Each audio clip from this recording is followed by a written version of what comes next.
Good afternoon and welcome to our campus conversation.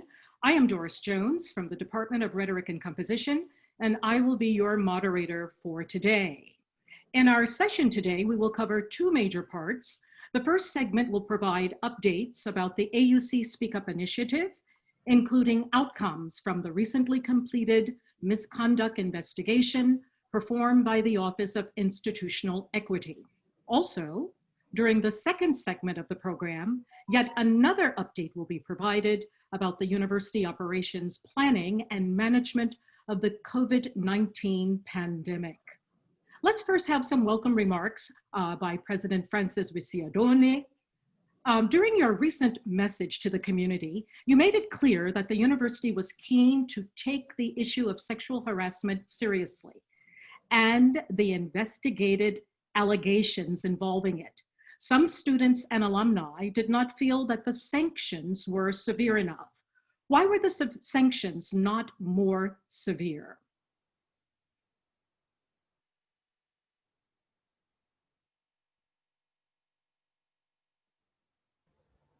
Mr. President, you're muted. I'm sorry. Yes, Mr. President. Thank you. I should be good enough at this now to pay attention to my mute button. Doris, thank you for moderating today. It's wonderful to have you with us. And thanks to all the technical team that put this on and my colleagues for joining. Thank you to everybody in the audience for joining this important conversation. This is one of the innovations that we began during the period of COVID that I think is really paying off for us. It helps us as a community communicate better with each other.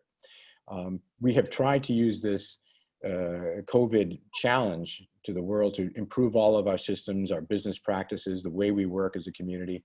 And I'm very pleased at the progress we've made. We're actually stronger. What doesn't kill you makes you stronger, they say. And I think we're proving that point here. Even so, when other crises or issues come up, Professor Jones, and the way you put it, that we're determined to become serious about sexual harassment, at least since I've been here, I did not find a cultural complacency. I think we have been serious. We've strengthened our systems throughout. What has happened, I think, is more has come out thanks to these scandals that have outraged everybody. There have been cases throughout my tenure now, I'm in my 5th year, where cases have come to light. Always struck me as too few, because we're a human system, and I always presumed the problem was bigger than we were seeing. And I was concerned that our systems were not strong enough to bring those out and encourage reporting. What these several, frankly, scandals, that's what they were, that came out, have done is help us bear down and improve our systems and really make this issue that has been a national and international issue, especially since the Me Too movement in the United States of a couple of years ago. And by the way, I wrote about that and spoke about that publicly at that point. It's helped to make it another vivid thing and a focus of community interest. That's a good thing if we seize it and use it. And that's what we've done. We haven't tried to be defensive. We haven't tried to pretend the problem doesn't exist. On the contrary, we've used this as evidence of a problem we knew was there at some level, and use it to look at all of our systems. We've taken steps over the course of this summer to get at the bottom of the individual cases. There were several that came up, and we can speak more about those today. Glad to do that. But then look at what lay behind them. Why didn't we know about these before? And part of the answer was because victims are afraid in this world, in this society, to come forward, because everyone recognizes there's a natural blame the victim tendency. We want to make sure that AUC, there is no such tendency. There's no institutional tolerance of sexual harassment. And we want to make sure to not only victims, but in one of these cases, we saw bystanders too, people who observe abuse of any sort of another. In our community, I hope people come in as students and then leave, or people who stay as staff and faculty, understand that we have to be exemplary. We have to make it clear to everybody that we treat each other with dignity and respect. And if you observe abuse, like the passing around of nude photos that very likely were not consensual, that's an abuse. That should strike anyone, male or female, something you cannot simply observe and let pass. You have to be able to report. So what have we done institutionally is reestablish, strengthen, upgrade our offices, and then publicize where to go if you observe abuse, sexual harassment, or how to get help if you're experiencing it. So I think we've advanced quite a good way in that. Different colleagues will speak to some of the specific things, Speak Up AUC initiative. We've also joined the national conversation, I would say, rejoined it. It turns out, we really aren't alone. And there are wonderful Egyptians, people in government, people in civil society, people at Cairo University, often AUC alumni, male and female, who are leading a national conversation and have been for years. And we joined forces with the National Council for Women, for example, under an AUC alumna, several AUC alumna lead that, to make sure we're participating in that national conversation. So I'm not complacent, none of us are complacent, but we can, I think, take pride that we've exploited these several scandals to make AUC, and I hope even Egypt, a place where sexual abuse and harassment will be something in the past that we put behind us. Okay.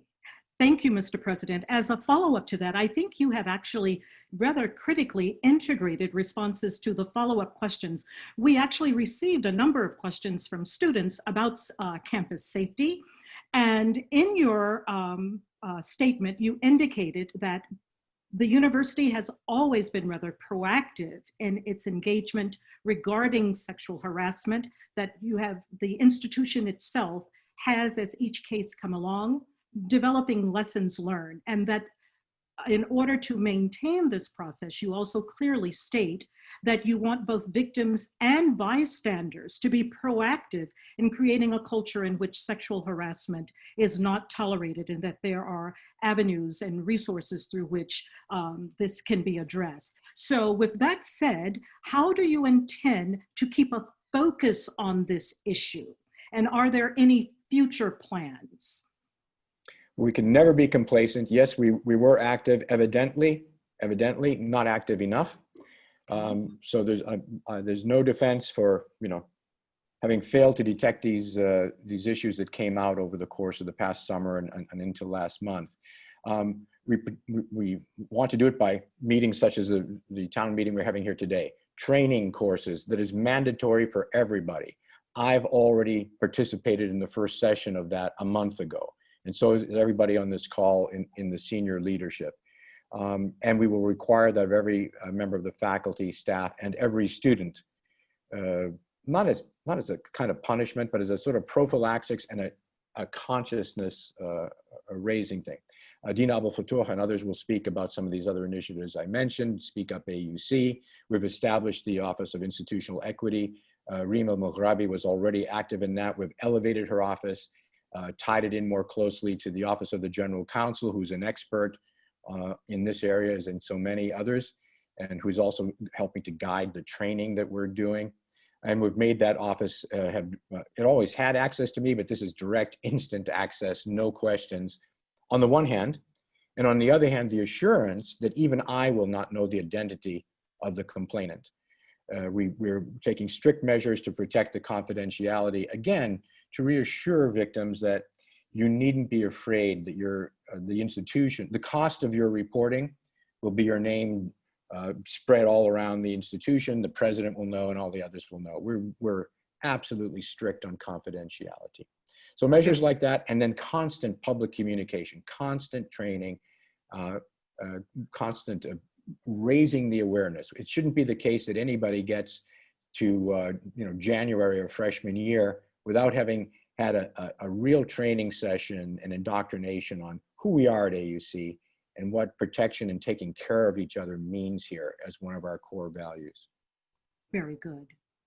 Thank you, Mr. President. I must say that certainly AUC is taking a very strategic, proactive stance with this matter, and that I do believe with these measures being put in place and everyone continuing to provide the necessary resources for our entire community's safety, that I think we can certainly move forward. Also, as you clearly mentioned, that AUC has joined the national conversation regarding sexual harassment, and that too brings in additional resources and support for our specific community's cause. Thank you, Mr. President. Okay, let's move forward with Sunanda Holmes, who's our General Counsel and Chief Compliance Officer. Sunanda, can you further elaborate a bit more on the points raised by our President, that what factors were used to determine sanctions? Can you elaborate a bit more for us, please? Sure, thank you, Professor Jones. So we need to understand that one of the most important component of any allegations of misconduct or sexual harassment is the process. What is the process that we actually will use to determine what has happened, to understand what has happened, so that way we can take actions.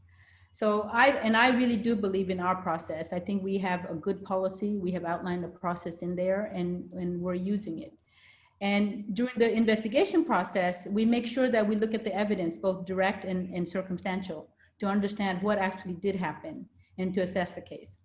During the sanctioning process, we consider if there are any mitigating factors that may need us to calibrate any of the sanctions that we're thinking of. That's according to our process. Again, the policy outlines the potential sanctions for violations as well.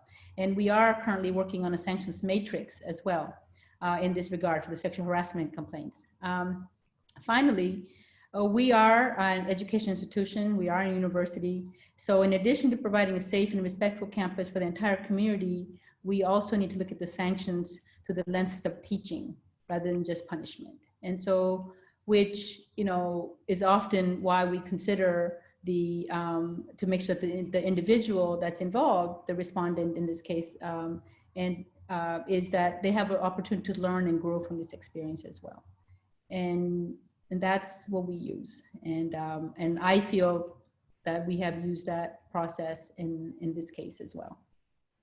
Wonderful. Thank you, Sunanda. Just as an additional perspective here, based on what President Ricciardone has stated, that the confidentiality of victims will certainly remain very important, do you think AUC will ever find it necessary to consider legal action? And if so, under what circumstances? Absolutely. Any good process, again, has to maintain confidentiality for both the complainant and the respondent. Both parties enjoy that same, until the allegations are proven or there's a finding and there's a sanction issued. Until that time, the confidentiality, the privacy of each of the individuals and witnesses as well must be maintained and only disclosed on a need-to-know basis. And I heard President Ricciardone clearly say that even though that the Title IX office or the Title IX coordinator and the OIE office reports to the president, that he himself does not want to know, and nor any of the other leadership individuals know of any of these, who are the parties, for example. For legal action, to your question about legal action, and I don't know whether you're asking about legal action against someone who discloses confidential information that should not.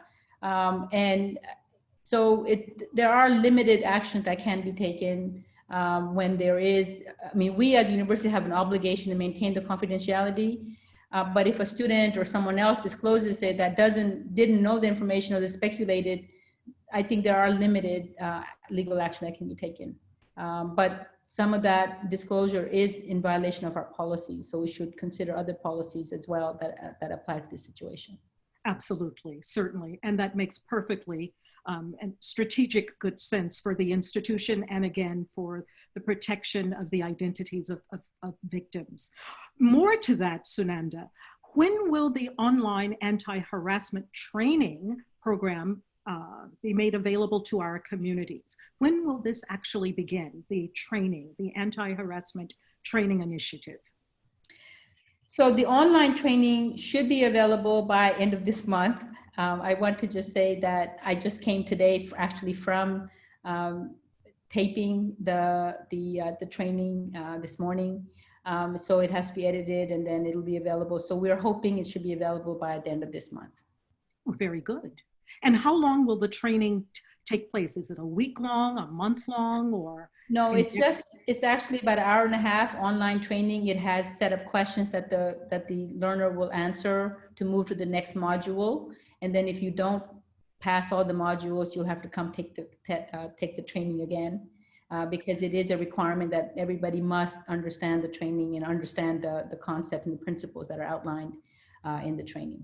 And that's for everyone, applicable to both, to faculty, staff, and students equally. Very good. Again, this training certainly speaks to one of the many initiatives that President Ricciardone referenced, that the institution is moving forward rather critically in its efforts to ensure that we're protecting our victims. We're providing a space in which our community will become knowledgeable to address sexual harassment. Thank you, Sudanda, for those wonderful responses. Let's continue with Reem El Maghrabi. She's our Title IX coordinator. Since the launch of the Office of Institutional Equity, have you witnessed an increase in the number of sexual harassment cases? And if so, do you think students are feeling more encouraged to speak up?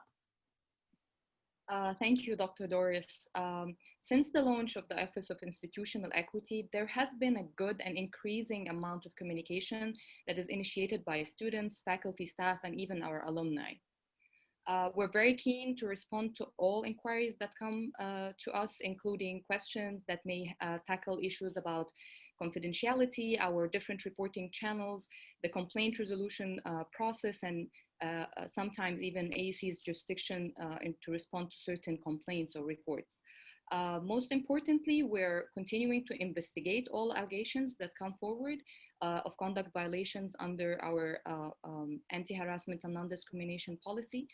I would say that students and employees, both faculty and staff, are gradually feeling encouraged to speak with our office, and this is actually really good. I mean, we can tell that this is a good measure of that we're more people are knowing about us, more community members are knowing about the existence of the office.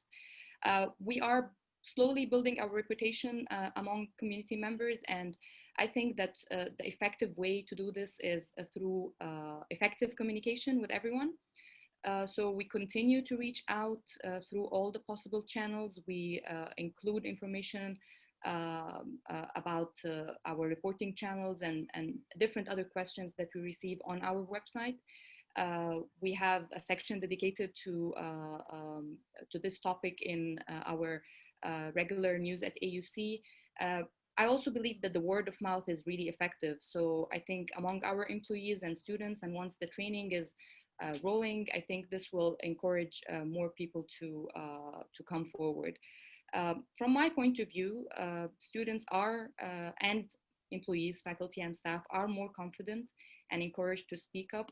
We're continuing to support those who come forward, and we encourage others who did not yet come forward to please get in touch with us, ask questions, ask us about how they can report, and we will be responding to all these inquiries.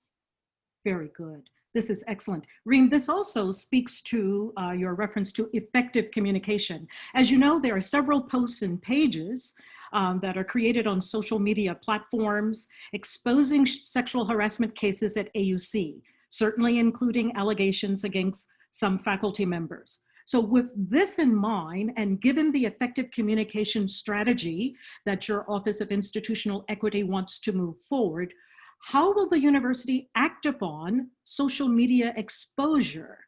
How will you proceed in this particular realm? Allegations on social media may not necessarily be investigated unless they are reported through our reporting channels. We've been trying to really enforce this as much as we can, and the reason for this is if that's how we can keep track basically of our investigations, and that's how we can say that we are acting upon these requests. So we continue to remind our community that the reporting channels available are to accommodate their needs. So we avail options to online reporting, also contact directly with the Title IX coordinator. and that's mainly for the ease of reporting for everyone. If our online reporting also includes or may include the reports from third party, so it doesn't necessarily has to be the complainant, so third party reports are accepted, anonymous reports are accepted as well. However, this may limit our ability to investigate, so we will not be able sometimes to investigate anonymous reports as and respond as we can with knowing the identity of those who report. So in order for our community to guarantee an investigation, I would say that the university really enforces, reporting through these channels. So in order to guarantee, as I said, a response and an investigation to begin. Very good. So we are aware that certainly you've put in place the anti-harassment training initiative. What are some of the other activities your office will engage the community in to further enlighten everyone about sexual harassment and what can be done to fight it? What are some of the other activities you're planning? Thank you. So in addition to the online training, as General Counsel Sunanda just mentioned, we are also starting a series of on-campus trainings that will be in Arabic for our non-English speaking community. And we're working on that as well with the Office of the General Counsel. We're also working with the Office of Marketing, Communication, and Public Affairs on creating the website for this Office of Institutional Equity. This will be basically a hub that would include reference to our ongoing Speak Up campaign, in addition to maybe centralizing or trying to centralize all the information in one location. So we'll be talking about our office functions further on that website and trying to address all the questions that are coming to us by creating a page for the frequently asked questions that will include as much as we can possibly have all of these requests that come to us. We're trying to compile them and address them on our website once it's launched. Very good. So this, again, speaks to every mode of communication that you are utilizing to reach our community. The website, I know, will certainly be very, very effective, along with the ongoing on-campus training, specifically for our non-English speakers. So I commend your Office of OAI for looking very, very critically at all modes of training and outreach that can allow our entire community and all stakeholders to become knowledgeable of this initiative. Thank you, Reem. Okay, let's move on to our VP for Marketing and Communication and Public Affairs, Dina Abou-Fouta. We know that AUC will launch an AUC Speak Up dialogue series. Can you tell us more about it? What more can you share with us about the AUC Speak Up dialogue series? Good afternoon, and thank you, Professor Jones, for moderating this session. Thank you. So in terms of the dialogue series, much of the Speak Up campaign since the summer has really been about a lot of our on-campus activities and our sort of internal AUC community, which is, obviously the place that we wanted to start, and the things that Ms. Maghrabi and Dr. Holmes and the president and other colleagues spoke about really are about what's happening on campus. But part of our role and our responsibility as members of the community, a global community and the national community, is really engaging, as President Richardoni said, in a dialogue on the issues more broadly. And certainly, the issue of sexual harassment is one that touches everyone in the world, touches all human beings. So the purpose of the AUC dialogue, Speak Up dialogue series, is to more closely align us and allow us to really effectively engage in a broader conversation.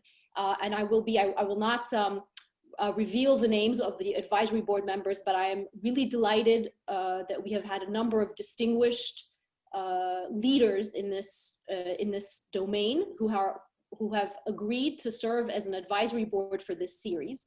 They will be convening within the coming week. And by the middle of November, we'll be in a position to launch this series. The objective will be 4 to 6 or possibly more discussions and activities. And what we will be looking to those board members, the advisory board members for, is really helping us shape what could be useful conversations, who are the right people, what are the right conversations to be having, you know, not just within AUC, nationally, globally. How can we really engage and be a force on this topic more broadly? We do have a student on this advisory board and a faculty member, and then the rest of the members, you know, are members people outside of AUC, including alumni, of course, several alumni, as a matter of fact. So we'll be in a place to be able to announce that shortly, but it's really a kind of the external facing part of this initiative, if you will. And we're really looking forward to being able to engage and collaborate with others, both in and off campus. Very nice.